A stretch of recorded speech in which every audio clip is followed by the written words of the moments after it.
Gorsa waa'ee jaalalaa warra dhiiraa qofaaf akkamittiin akka dubartii kunuunsan tajaajila bareedaa kennaniif ilaalchisee gumaacha qabna. Jaalala keessan cimsachuudhaaf qabxiiwwan armaan gadii raawwachuu qabdu.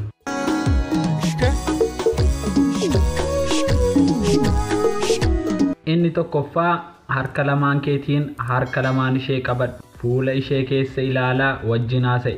Kun qalbii isheetiif tasgabbii, qaama isheetiif immoo hadooddiitii fi gammachuu itti dhaga'amsiisaati.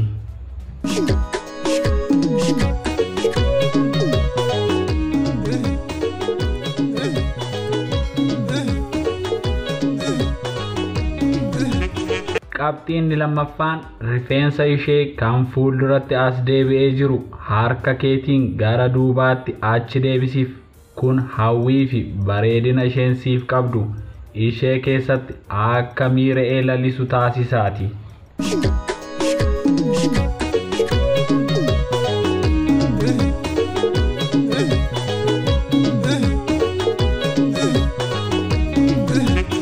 Qabxiin sadaffaan yeroo isheen boossu fiixee quba keetiin imimmaan irraa haqi.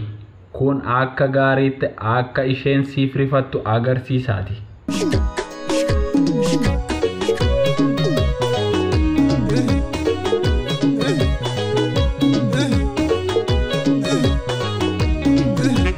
Qabxiin afuraffaan sin jaalladha jedhiin.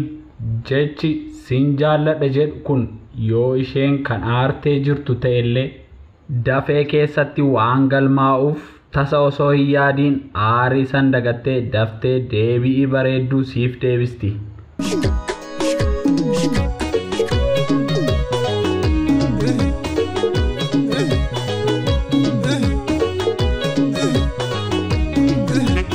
Qabxiin shanaffaan yoo isheen miira gammachuu hin qabne harka lamaaniin qabadhuuti qoma keetti ofitti maxxansi takka adda isheerra dhungacha.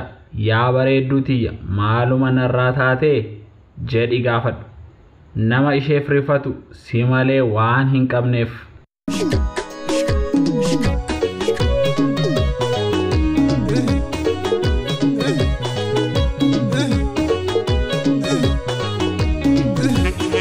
Qabxiin ja'affaan ofii kee qofaa osoo hin taane isheefis yeroo kenniti yaada ishee dhaggeeffadhu.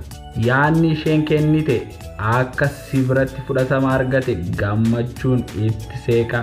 Yaadni kee dhibbaa dhibbatti gaariidha garuu jedhiin. Xiqqoo erga cal jettee booda yaadni ishee yerooma xiqqoo kanatti bakka meeqa waan dhaquuf dafii jecha kanaan qaqqabi. Bara ani yaa bareedduu tiyya kaayyoon tiyya akka itti yaadde sana miti jedhiin. Kaayyoon tiyya yeroo ati haasoftu gammachuu fi jaalalaan akkan itti ibsuu hin qabnetu natti dhaga'ama. Haasawaa keetiin nan bohaaruu fedha. Yaa bohaarsituu jiruu tiyya sa'aatii 24 yoo haasawaa oolte kan hin quufu natti hin fakkaatu. Ati bar jedhi faarfadhu. Jaalalli keessan akkasitti cimaa dhufaati.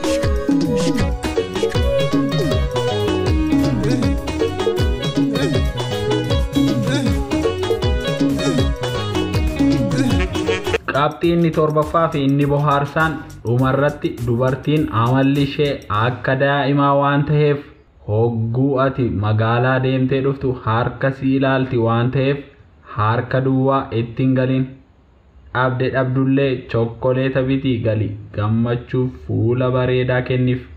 Yoo isheen afaan keessu itti siiqii irraa fudhu. Dubartiin waan abbaan manaa ishee gammachuun kenneef hin tuffattuuti. Nan sobee ijoollee Oromoo.